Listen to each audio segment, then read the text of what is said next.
주도주 종목도 매매해야 되지만 시장에서 버린 카드들 있잖아요. 버린 카드들을 사놓는 것도 사실 좀 중요하다. 뭔가 하나를 딱 찍어서 그쪽만 투입하시면 최근 시장은 반드시 수익을 주는 구간이다. 코로나가 좀 줄어드는 흐름이랑 환율이 조금 좋아지는 흐름, 요거 두 개 정도를 조금 확인하시고서 좀 접근하시는 게 좋지 않을까. 자, 콘텐츠주 지옥 잠깐 언급하셨지만 이게 우리가 그러니까 너무 쏠림 현상이 강해서 그렇죠. 미국 시장 같은 경우 보더라도 뉴스가 나오면은 그걸로 그 뭐죠 뉴스에 팔아라 꼭 이게 적용되지는 않는 것 같더라고요. 그렇게 파는 사람도 있지만 또 새롭게 긍정적으로 보고 사는 세력도 네. 이게 맞물리면서 이게 네. 방향이 정해지는데 우리는 일단 뉴스만 나왔다면 그냥 그날은 매도하는 날이 돼버려가지고. 그러니까요. 이게 사실 좀 얼마나 많이 뒤었으면 시장이 작아서 그런 건가요?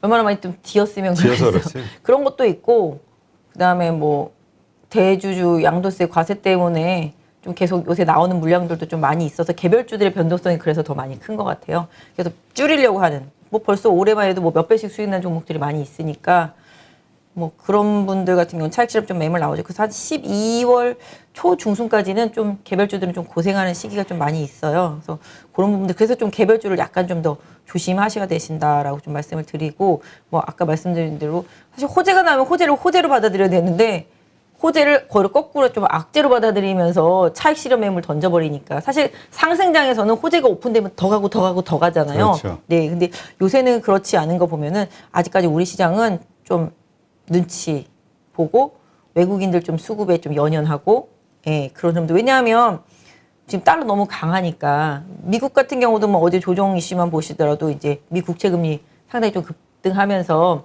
성장주들 기술주들이 많이 빠진 거잖아요. 근데 뭐 우리나라도 이번 주 금통위가 있겠지만 금통위에서 금리를 이제 올리겠죠. 이번에 올리고 또 내년 초에도 또 올린다라는 막 얘기들도 있어가지고 어떨지 모르겠는데 그러니까 인플레이션 뭐 이런 저런 것들 때문이겠죠. 뭐. 네, 그래서 이제 금리가 올라가기 시작하면 그냥 저희 개념적으로는 성장주는 안 되잖아요. 그 다음에 이제 금리가 올라가면 이제 화폐 가치가 올라가니까 그 화폐 가치 오른 거 가는 거에 맞닥뜨려져서 소비력이라든지 뭐 그다음에 이제 자산 가치 우량한 종목들 쪽으로의 이동, 그다음에 실적이 나오는 확실한 실적주로의 이동 이런 부분들이 좀 나타나게 되는데 또 예전에는 그래서 이제 그게 안 좋았었는데 그 바이오가 그냥 그래서 직격탄인 건데 바이오 같은 경우는 왜냐하면 돈 먹는 하마잖아요. 그렇죠. 예, 바이오는 돈 먹는 하마인데 그래도 뭐 게임이나 이런 것들은 투자하면은 답이 나오잖아요. 콘텐츠도 투자하면 답이 나오잖아요. 그러니까 결과적으로 성장주지만 실적이 나오는 성장주는 좀 시장에서 좀 다르게 지금 쳐주고 있는 거죠. 그래서 이런 부분들을 좀 계속 좀 고려하실 필요가 있지 않나 싶습니다. 그리고 컨텐츠주들 같은 경우는 좀 지난번에 오징어 게임 이후에 너무 기대감이 많았었잖아요. 그렇죠. 그런데다가 이번에 좀 지옥을 개봉했는데 저는 안 봤는데 보신 분들이 좀 지루하다. 그다음에 뒤에 나오는 게 다 그 그림이 그 그림이다. 똑같다.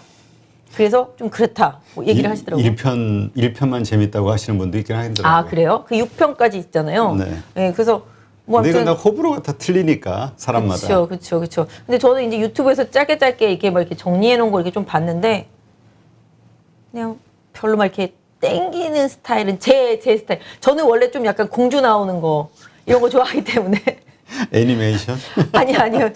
좀 공주 아니 미드에도 공주 나오는 거 많거든요. 좀 이렇게 그래요? 드레스 입고 나와가지고 그 공주가 되고 싶은 마음이 마음속에 있는 거예요. 그러게 말입니다. 그래서 좀 이렇게 드레스 입고 나와가지고 좀 이렇게 그런 거 좋아해요. 좀 꽃미나 나와주고 막 이런 거. 다음번에 출연하실 때 드레스 입고 오세요.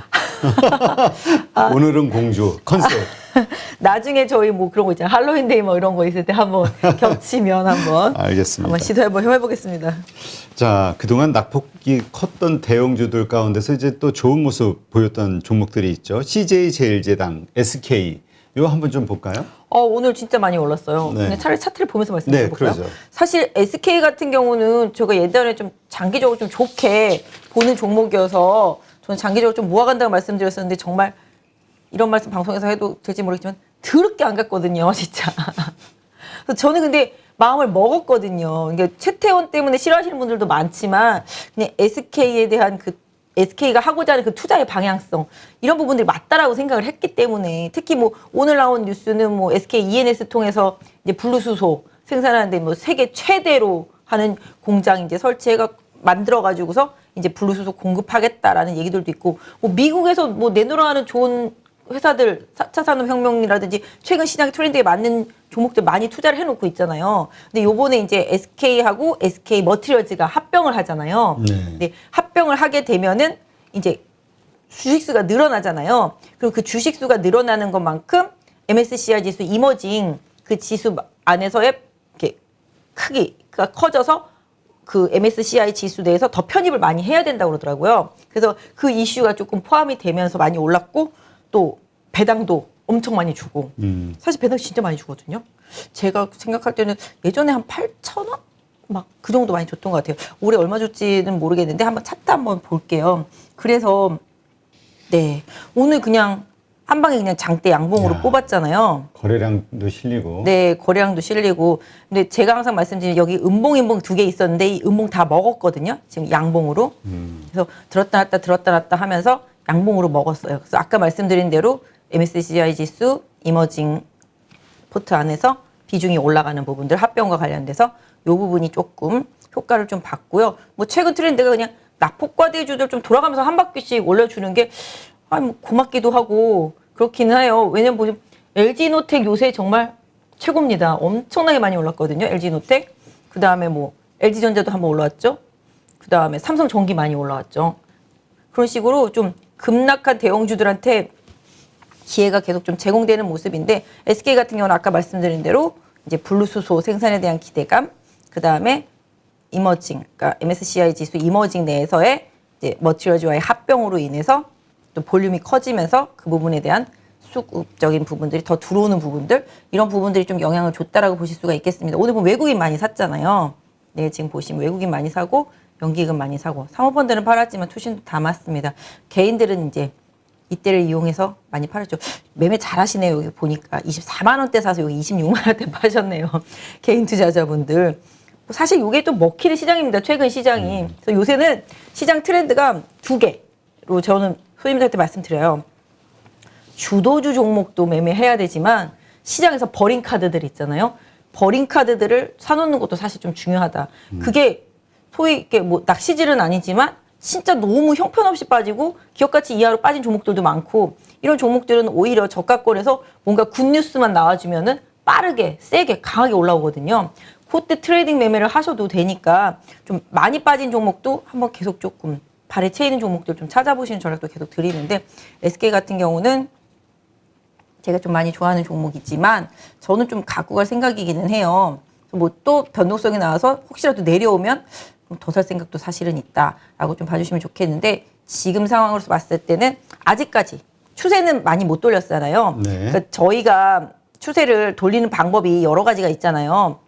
이렇게 역배열이잖아요, 지금. 그렇죠. 이 역배열 상태에서 이 추세를 빠르게 돌리려면은 주가가 폭등하는 수밖에 없고 아니면은 시간을 길게 잡아서 이 역배열을 이 배열 상태를 올랐다 내렸다 올랐다 내렸다 올랐다 내렸다 하면서 수렴을 시켜놓고 그 다음에 올라타는 방법이 있고요.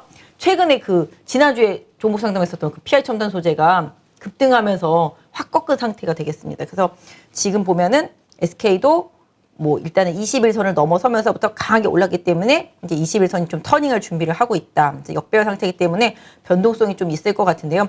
혹여라도 이제 보유하신 분들은 여기 부근의 저항대 28만 원대 부근에 강한 저항대는 1차적으로 좀 염두에 두시는 게 좋겠고요. 지지선이라고 한다면 24만 원 정도 최대 지지선으로 설정해 놓고 이제 좀 대응하시면 조금 더 도움이 되지 않을까 싶고요. 오늘 CJ 제일제당 같은 경우도 되게 많이 올랐어요. 이 종목도 진짜 많이 빠졌었거든요. 참 그 좋은 주식이라는 얘기는 참 많이 들었었는데 그러니까. 가치가 있는. 네. 좋은 주식이, 그러니까 지난도 말했지만 나한테 수익을 줘야 좋은 주식이지 나한테 수익을 안 주면 좋은 주식은 아닌데 근데 이런 거 있어요. 모두가 말하는 좋은 주식은 언젠가 수익을 줘요.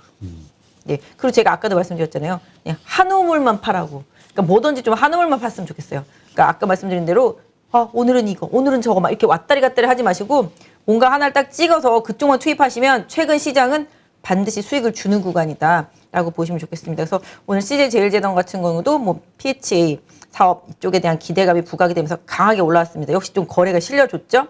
역배열이었고 이격이 많이 벌어졌었잖아요.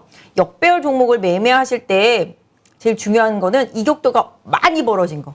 왜냐면 이 이격도가 많이 벌어진 거는 기술적 반등이 나오기가 사실 쉽거든요. 그래서 정말 짧게 단타 트레이딩만 하시더라도 뭐 21선 내지 61선까지 터치하는 수준의 단타만 하시더라도 가능하거든요. 그러니까 대신에 이 이격도가 많이 벌어진 거 살 때 이상한 종목은 사면 안 되죠. 그러니까 아까 말씀하신 그 참 좋은 주식, 참 우량주인데 이격도가 엄청나게 벌어지면서 소위 정말 가치주라고 얘기할 만한 것들. 너무 많이 빠진 종목들 있잖아요. 그런 종목들 저희 솔직히 말하죠. 많이 빠지고 청산가치 이하에 있는 종목들은 내가 지금 이게 당장 망해도 그렇지. 내가 원금보다 더 받잖아요. 그렇기 때문에 청산가치보다 지금 저평가되어 있는데 너무 많이 소외된 종목들 이런 부분들은 좀 챙겨서 보시라는 거죠. 사실은 뭐 지금 CJ제일제당이 당장 뭐 간다 못 간다는 말씀은 못 드리겠지만 사실 뭐 차트로만 보면은 전저점이잖아요. 여기가 지금 딱 그어드린 부분에서 지지가 나온 거잖아요. 네. 앞에서 보시면은 여기도 보시면 여기 있잖아요. 여기 이쪽 부분 이번 때도 마찬가지잖아요. 그래서 이렇게 대형주는 좋은 점이 있어요. 어느 정도 많이 빠지면 옛날 전저점 부분에서 꼭 기술적 반등이 나오긴 해요. 근데 지금 호재를 계속 만들어준단 말이에요. 그래서 대형주들은 이런 식으로 좀 전저점까지 왔을 때 사놓고 기다리면 호재가 나오면서 뜻하지 않은 단기 수익을 준단 말이에요. 지난주에 LG전자를 12만 2천 원인가? 이렇게 샀어요. 종가 부근에 샀는데 종가에 500원 더 빠져가지고 열이 탁 받았는데 그 다음날 갑자기 근데 그거 산 이유가 뭐였냐면 LG노텍도 가고 LG 디스플레이도 가는데 LG전자가 못 갈 일이 없는데 12만 원대 원전에서 계속 움직이는 거예요. 그래서 너는 내가 여기서 사놔도 죽지는 않겠다 싶어가지고 제 걸 샀거든요. 제 걸 딱 샀는데 가에 500원 더 빠지는 거예요. 그래서 내가 종가에 살 걸 이랬거든요. 근데 그 다음날 아침에 완전 급등했잖아요. 애플카 이슈 나오면서 그렇죠. 그래가지고 13만 원대로 쫙 올라오길래 딱 팔았어요. 완전 좋잖아요. 그래서 오늘 딱 보니까 12만 7천 원이더라고 또 그래서 내가 또 들어가야겠다. 그렇지. 그래가지고서 이런 식으로 트레이딩 쪽 일단 돼요. LG전자 갖고 계신 분들은 장난하냐 막 이러실 수도 있겠지만 지금 요새 그게 된단 말이에요. 그래서 좀 너무 과하게 빠진 종목들, 우량주들, 대형주들은 뭐 이런 요행수를 바라면서 매매하는 게 나쁜 거긴 하지만 그래도 결과적으로는 쌀 때 사놓으면은 좋은 뉴스가 나와서 팔 수 있는 기회를 주면 좋잖아요. 그래서 그런 부분도 좀 이용하시는데 제일제당도 역시나 이제 전 저점 부근에서 기대감이 많이 올라왔다. 다만 이제 뭐 이 종목도 사실은 뭐 원재료 가격들이라든지 식품 원재료 가격들 이런 부분들 좀 많이 중요한 부분인데 필수 소비재는 진짜로 경기가 안 좋을 때 가잖아요. 근데 뭐 이것도 어떤 면에서 보면 필수 소비재죠. 먹고 사는 거랑 그렇죠. 관련되어 있기 때문에 오늘 뭐 처음으로 이제 기관 연기금이 요새 연기금이 좀 많이 오른 건 버리면서 저기 땅바닥에 있는 것들 좀 주섬주섬 사는 것들이 많이 눈에 띄더라고요. 그래서 연기금이 매매하는 거를 국내에 있는 종목들 매매하시는 분들은 좀 잘 보셔야 되면 외국인은 미국 시장에서 오른 거를 국내 시장에서 사는 편인데 연기금은 좀 중형급 위주에서 좀 핵심적으로 좀 많이 빠졌다 싶은 것들을 좀 사거나 아니면 자기네들이 주도적으로 끌고 가고 싶은 것들을 막 집중적으로 사들이거든요. 그래서 국내 종목들은 연기금의 매매를 꼭 보시면서 좀 매매하셨으면 좋겠어요. 그래서 제일제당 같은 경우도 그래서 오늘 좀 다 상당히 좀 강하게 올라온 상태인데 뭐 주가 자체만 놓고 본다라면은 단기에 좀 급반등이 좀 나왔잖아요. 그래서 또 올라가면 아마 매물이 나올 수도 있을 것 같아요. 근데 사실 이렇게 이격이 많이 벌어지고 급반등한 종목들은 그냥 많이 올라가면 여기 40만 원 선에 있는 이게 61선 부근 근데 요 정도가 1차적인 좀 저항대가 될 수 있을 것 같아요. 그래서 61선 정도까지만 보유하신 분들은 1차적으로 보시고 다시 눌림목이 형성됐을 때 사실 여기도 갭이 있잖아요. 그렇죠. 요 갭이 있기 때문에 저는 항상 앞에 갭이 있으면 왠지 불안해요. 제가 그때 휴젤도 분명히 매꾸로 내려온다고 말씀을 드렸었잖아요. 그렇게 해서 매꾸로 내려온 게 또 있더라고요. 보니까 호텔 신라도 앞에 갭이 있었어요. 그걸 매꾸로 또 기어 내려왔더라고요. 보니까. 그래서 그 갭이 있는 것들은 그 갭을 메꿔야지만 좀 편안하게 갈 수 있지 않을까. 그래서 이게 혹시 또 이렇게 모르겠어요. 갭을 메꾸러 내려온다라면 역시 제일제당도 멀리 보는 측면이라면은 가격적인 면에서는 좀 기일 수가 있을 거라고 보고 있습니다. 그래서 보유하신 분들은 여기 뭐 눈에 보이는 딱 36만 원이 최대 지지선이라고 보시면 좋을 것 같고 단기적으로는 40만 원 언저리가 단기 좀 저항선이다. 이런 부분 좀 염두에 두시고 아직까지 기울기가 엄청 가파릅니다. 21선도 가파르고 61선도 가파래요. 이게 웬만큼 완만해야지 올라타는데 너무 가파르기 때문에 변동성이 많이 나올 것 같아요. 왔다 갔다 이런 부분들. 그래서 약간 좀 시간 투자를 좀 많이 하셔야 되는 종목이다라는 점은 좀 염두에 두실 필요가 있을 것 같아요. 네. 그러니까 하여튼 지금 뭐 그 물리셨던 분들 아마 상가격이 안 났다 하더라도 어느 정도 선을 터치하는 반등이 있었을 때는 매도 후에 다시 매수하는 전략. 맞아요. 네, 이렇게 매도하고 보자. 재매수하는 전략. 아니면 비중 조절해놓고 나중에 다시 채우는 전략. 뭐 이런 부분들. 아까도 말씀드린 대로 기울기가 상당히 가파르기 때문에 이 가파른 기울기를 돌리는 길은 급등밖에 없는데 일단 2번 정도 급등이 나왔잖아요. 이런 현상들이 앞으로도 비일비재할 것 같아요. 왔다 갔다. 아니면 옆으로 시간 죽이기. 뭐 이런 부분들 좀 이어질 수 있기 때문에. 이렇게 낙폭이 큰 이 과대 낙폭주들, 우량주들 이런 게 또 다른 게 있을까요? 많이 빠진 거 제가 아까 오기 전에 하나 뉴스 봤는데 뭐 호텔 신라 작살이 났잖아요, 완전히. 그래서 이번에 사실 위드 코로나 관련해서 기대감들이 있었는데 다 관련주들 지금 안 좋죠. 4,000명대. 4,000명, 그렇죠. 이거 10,000명까지 간다는 얘기도 계속 있어요. 근데 지금 그래서 이제 이 뭐 호텔주가 됐든 항공주가 됐든 여행주가 됐든 빠질 거 아니에요? 이 빠질 때 그러니까 들고 있는 분이라면은 지금 더 심해질 거를 생각하고 버려야 되는지 팔아야 되는지 아니면 저는 버리는 건 아닌 것 같아요. 왜냐하면 지금 최악을 가정을 해서 주가가 안 움직였다고 생각해요. 뭐 위드 코로나 됐다고 오른 게 없어요. 뭐 물론 지난번에 항공주나 여행주들은 주가가 많이 저희도 예전에 얘기했잖아요. 뭐 이미 코로나 2년 전 수준으로 다 가 있었잖아요. 막 여행주들은. 근데 면세점은 그런 게 없었었는데 아까 오다가 말씀드렸잖아요. 아까 갭이 하나 있었는데 그 갭을 안 메꾼 게 한 76,000원 언저리더라고요. 보니까 호텔신라가. 근데 뉴스를 하나 봤어요. 12월 10일부터 홍콩과 중국 간에 우리나라에서 홍콩 가고 중국 가는 게 아니라 홍콩에서 중국 왔다 갔다. 홍콩에서 중국 왔다 갔다 하는 게 자유로워지나 보더라고요. 그러면 홍콩에 호텔신라 면세점이 들어가 있거든요. 그럼 거기서 조금 이익 개선이 나오는 부분들을 또 누구한테 레포트 이렇게 막 써주거나 아니면 기사 좀 나와주면 또 얘도 한번 또 빵 뛸 수 있는 가능성? 그래서 호텔신라 같은 경우는 워낙 많이 빠졌기 때문에 좀 추가 조정 나오면 제가 아까 말씀드린 대로 한 76,000원 정도 바닥선 생각하시고 그런 뉴스를 한번 노려보면서 날짜가 12월 10이니까 한번 봐볼 수 있지 않을까 뭐 이런 생각? 뭐 최근에 그것도 좀 많이 빠졌었고요. 그리고 대형주 단에서는 많이 빠진 것들은 최근에 좀 불쑥불쑥 많이 올라오긴 했어요. IT류들은. 그렇죠. 근데 뭐 대형주들은 거의 다 지금 뭐 많이 빠져 있죠. 전 현대차도 제가 되게 사랑하잖아요. 며칠 전에 또 급등해서 아싸 막 이랬는데 다시 또 내려오더라고요. 그래도 그때 제가 현대차도 그때 한번 상담을 해드렸던 것 같아요. 20만 원 안 깨면은 긍정적으로 보시고 21만 원 밑에 쪽에서는 모아가는 전략 추천드렸었는데 뭐 어저께 좀 많이 올랐다가 오늘 다시 내려오긴 했는데 저는 만약에 내려오면은 또 약간 중장기적으로 보는 관점에서는 현대차도 좀 더 모아가기 괜찮을 것 같아요. 보면 미국 시장을 보면 포드 잘 가더라고요. 그렇죠. GM하고 잘 가요. 뭐 리비안이니 뭐니 이거 뭐 정신없지. 루시드도 그렇고. 그건 진짜 정신없는데 포드 잘 가더라고. 특히 뭐 포드 같은 경우는 뭐 자기네가 전체 뭐 전기차 시장에서 2등이 되겠다 뭐 이러면서 막 얘기하고 뭐 그렇게 말할 만도 하겠죠. 미국이니까. 지금 전 세계에서 자동차 제일 많이 파는 데가 중국이잖아요. 그렇죠. 전기차. 근데 뭐 중국, 유럽, 미국 이렇게 세 개를 시장으로 본다라면은 국내 이제 2차 전지 업체들이 이제 중국은 잘 못 들어가니까 여긴 버린 카드.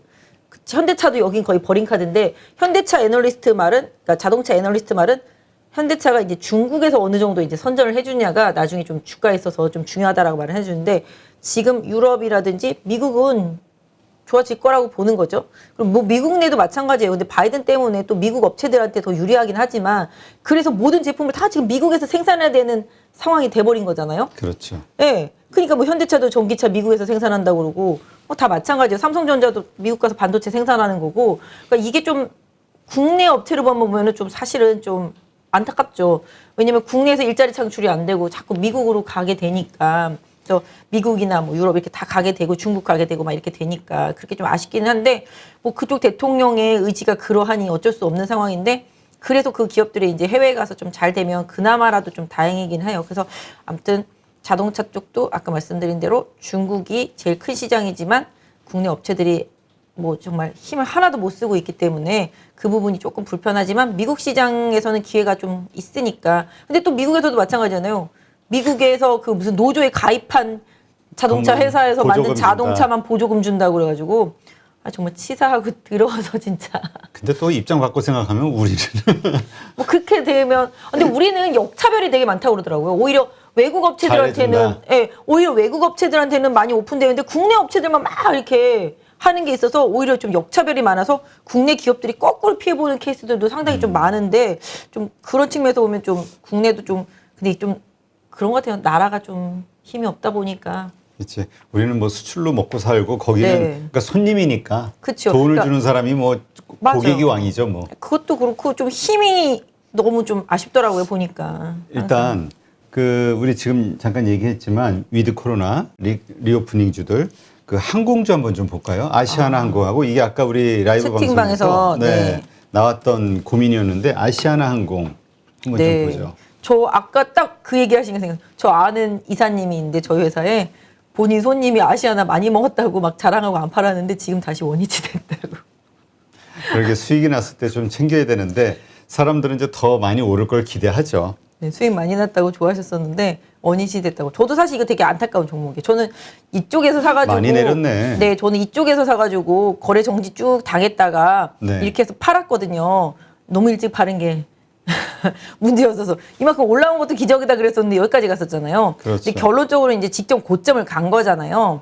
네, 결론적으로는 직전 고점을 간 거고 이렇게 고점 찍고 난 다음에는 이제 여러 얘기 나왔죠. 뭐 아시아나랑 이제 대한항공이랑 기업 결합 관련해서도 뭐 여러 가지 좀 불만적인 내용들이 좀 나오고 뭐 노선 조정한다는 얘기도 나오고 그 뒤에 환율 미친 듯이 올라오면서 불편해지고 항공주들이 그런 부분들이 좀 많이 나타나고 그러면서 좀 힘들어졌죠. 그리고 또 위드 코로나지만 또 지금 외국인들도 뭐 별로 안 들어오고 코로나 점점 확산되고 유럽도 어마어마하다고 그러더라고요 보니까. 그리고 뭐 지금 뭐 유럽에서 저 봉쇄령 내려지냐 마냐 이런 얘기들이 있고 하니까. 네, 맞아요. 네, 그래서 그런 부분들 때문에도 또 항공주도 그다음에 항공주도 그렇고 여행주도 그렇고 좀 미리 많이 앞서 갔었잖아요. 그렇죠, 많이 올랐죠. 네, 그래서 주가가 좀 그 앞서 갔었던 부분들이 좀 있는데 오히려 아시아나항공은 지금 보면은 이제 뭐 이제 기업 심사, 기업 결합 심사라든지 또 타국에서 이제 또 허가 받아야 되는 부분들이 있잖아요. 최근에 뭐 어디서 허가 받았다, 어디서 허가 받았다 얘기 나오지만 아직 허가 못 받은 데가 여러 군데 있거든요. 한 5군데 정도 있는 것 같더라고 보니까. 그래서 그것들 좀 이제 마저 받고 뭐 이러고 나누면 뭐 긍정적인 부분들도 있겠습니다만은 가장 중점적인 거는 뭐 최근에 환율도 부담이 되는 부분들이랑 그다음에 이제 기대감이 좀 너무 많이 올랐던 부분들 이 부분이 좀 주가에 영향을 많이 주고 있습니다. 그래서 아시아나 보유하신 분들은 뭐 누가 봐도 여기 보시면 이제 29,000원, 3만원 부근 언저리가 최대 저항대라고 보시면 좋겠습니다. 대신에 또 급격하게 올랐다 급격하게 빠져서 이제 원위치가 된 상태라서 지금 상당히 좀 많이 급락해 있죠. 네. 여기 60일선은 아직 살아 있습니다만은 20일선이 급하게 우하향하면서 60일선 관통한 상태라고 보시면 좋겠고요. 이번에 보시면 반등 시도하다 실패를 하잖아요. 이게 하락하는 종목들은 다 이래요. 이렇게 계속 선을 연결해 보면 이게 21선이잖아요. 여기 위에 게 네. 21선을 잘 넘지를 못해요. 그리고 양봉보다는 음봉이 월등하게 많고 그 다음에 이게 올라갈 때마다 여기 계속 21선을 이렇게 음봉인 날 이날 보시면 터치 하잖아요. 다 고점이 달리면서 못 넘어요. 그러니까 이게 기술적인 분석으로 좀 대응하시는 분들이라면 내가 이 종목을 갖고 있는데 맨날 반등을 기대하는데 반등하다 보면 21선에 계속 막히잖아요. 21선에 아침부터 보고 대놓는 거죠. 대놓고 팔리고 난 다음에 뭐 잠깐 기회를 줄 수도 있고 넘어가면 어쩔 수가 없는 건데 분명히 터치하고 나면은 눌림이 나오거든요. 그랬을 때 재매수하는 한이 있더라도 그 당시에 조금 매도하면서 비중을 줄여나가셨으면 어떨까 싶은데 사실 여기서 좀 거래가 많이 들어왔잖아요. 이 구간에서. 그리고 지금 이제 빠지는 동안에 뭐 거래가 그렇게 원사이드하게 많지는 않아요. 그거는 그나마 좀 다행이지만 주가 자체가 좀 많이 빠져 있는 상태고 여기 보시면 아니 보유하신 분들 얼마에 사셨는지 모르겠지만 여기까지 내려오면 아마 기절하실 것 같기는 한데요. 여기가 지난번에 이제 거래 풀리고 나서 거래가 좀 많이 됐던 구간이거든요. 그래서 18,000원에서 2만 원 사이는 조금 지지력이 있습니다. 여기서 거래가 많이 실렸었기 때문에 그래서 요 구간대가 이제 최대 지지선이라고 보시면 좋겠죠. 이 박스권대가. 네, 그래서 여기를 지지선대로 생각하신다면 조정이 나오면 뭐 장기적인 측면에서 뭐 저점 매수를 원하시는 분한테는 기회가 될 수도 있겠지만 보유하신 분들한테는 좀 고통스러운 시간이긴 하지만 일단 조금 버텨보시기를 좀 말씀드렸습니다. 다만 좀 안 좋은 게 하나 있는 게 미국의 지금 테이퍼링 속도가 빨라지고 그다음에 내년에 뭐 11월, 12월에 금리 인상한다더니 이제는 뭐 6월, 7월 달에 한다고 막 그러잖아요. 확률이 뭐 70몇 %대 나오니까 왜냐면 워낙 인플레가 심하다 보니까. 그렇죠. 네, 그래서 그 부분에 대한 우려감이 좀 있는 상태예요. 근데 이제 이번 주에 금통에서 금리를 올리면 좀 약간 환율에서 손해봤던 부분들이 조금 메꿔지는 간격이 좁혀지는 부분이 생기면 뭐 항공주한테도 일시적으로 조금 기회는 오겠는데 역시 좀 코로나가 좀 줄어드는 흐름이랑 환율이 조금 좋아지는 흐름 요거 두 개 정도를 조금 확인하시고서 좀 접근하시는 게 좋지 않을까. 왜냐면 항공주는 어쩔 수 없어요. 환율에 상당히 제일 민감하거든요. 왜냐면 환율이 높으면 여행 가기도 그렇고 뭐 어차피 지금은 화물로 먹고 살고 있긴 하지만 그래서 그런 부분들 고려해 보면 많이 빠졌다라는 가격적인 메리트는 오케이인데 그럼 다시 갈 것이냐라고 생각해 봤을 때 좀 환율 부분이 좀 받쳐줘야 되는데 이번 금통위 이후에 환율에서의 조금 개선 효과가 들어온다라면은 일정 부분 아시아나항공도 좀 반등의 기회가 있지 않을까 싶습니다. 그래서 제가 생각할 때는 사실은 여기 좀 갭이 있어서 여기까지 내려온다 그러면 기절하실까봐 그 말씀은 못 드리겠고요. 일단은 지금은 적어도 한 제가 생각할 때는 한 요 정도 수준? 여기 장대 양봉이잖아요. 첫날 네. 올라간 장대 양봉이 한 중간 정도 가격을 보면 한 19,500원 400원 요 정도 나오고 있습니다. 별로 차이도 없죠. 지금 종가랑. 18,000원하고 예. 그러니까 18,000원까지 올 올 수도 수도 있다는 있어요. 거잖아. 그렇게 얘기하면 기절할 예. 것 같아서 안 왔으면 좋겠습니다. 제가 생각할 때. 예, 안 왔으면 좋겠습니다. 네. 오지 말았으면 좋겠습니다. 그러나 18,000원도 올 수 있는 가능성이 있다. 오면 사야죠. 아, 그럼 이제 무조건 사자. 오면 사야죠. 근데 안 올 수도 있다라고 믿고 싶습니다. 그래서 아무튼 그래서 이 장대 양봉 이날의 이 장대 양봉의 중간 정도 허리 수준인 가격대 네, 한 19,300~400원 정도 최대 지지선으로 좀 생각하시고 일단 맞을 거 다 때려먹고 팔면은 너무 허무해요. 그리고 아까 말씀드렸던 대로 안 망할 회사면은 들고 버티는 게 다시 또 기회가 오니까 좀 기다려 보시고요. 전략적으로는 여기 제가 선 그어드린 거 이게 도대체 언제 그어드린 건지 모르겠는데 옛날에 그어 놨더라고요 보니까 네. 이 가격대를 좀 최대 저항대로 생각해 주시면 좋지 않을까 싶어요. 그래서 23,000원대 여기를 좀 최대 저항대로 하는 단기 대응 필요할 것 같고요. 약간 좀 저항대를 낮춰드리면은 제가 생각할 때는 한 22,000원대 후반? 네, 요 정도 최대 저항대라고 보시면 되겠어요. 그러니까 22,000원대 중반에서 23,000원대 중반까지가 최대 저항대니까 그 부분을 좀 염두에 두시고 요거 아시아나항공 물어보신 분은 좀 참고하셨으면 좋겠습니다. 네, 알겠습니다. 참고하시고요.